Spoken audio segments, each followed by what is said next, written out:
Halo guys, balik lagi di channel Dapur ASR.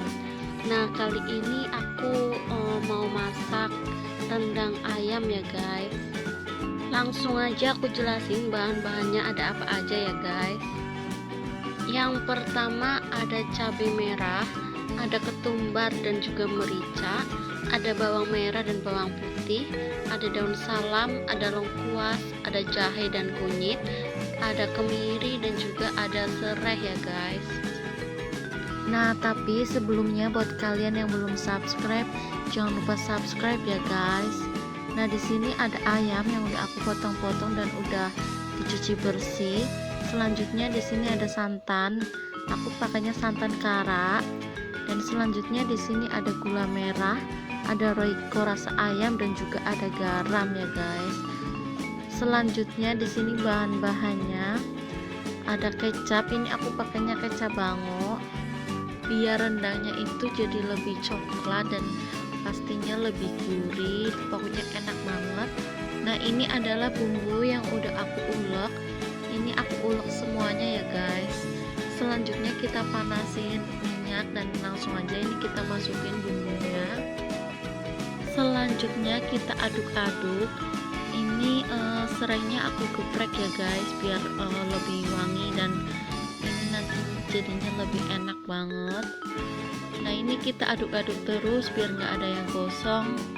Setelah itu kita siapin gula merahnya ya guys.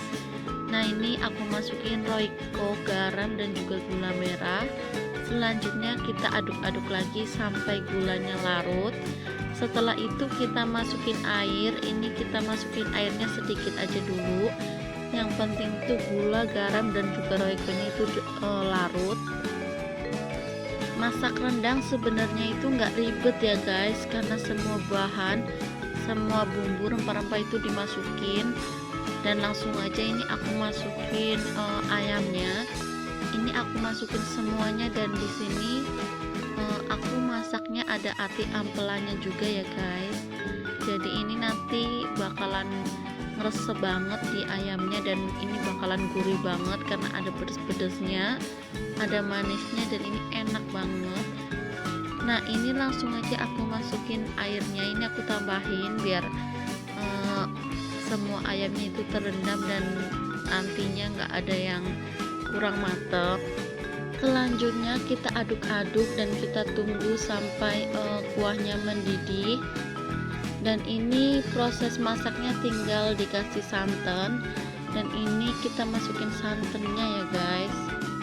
Setelah itu kita aduk-aduk lagi sampai tercampur rata dan setelah itu kita tunggu sampai kuahnya berkurang. Rendang ini bakalan gurih banget ya guys karena kita masaknya lama dan juga kuahnya itu sampai berkurang jadi lebih sedikit. Nah, ini adalah kuah yang udah sedikit dan sebentar lagi aku matiin kompornya ya guys. Selanjutnya kita siapin piringnya ya guys dan langsung aja rendangnya kita masukin ke piring. Ini aku masukin semuanya dan ini dia hasilnya guys. Kalian harus coba di rumah karena ini enak banget dan yang pasti gurih banget ya guys. Kalian harus coba di rumah dan semoga resep ini bermanfaat ya guys. Jangan lupa like, subscribe dan juga komen ya guys.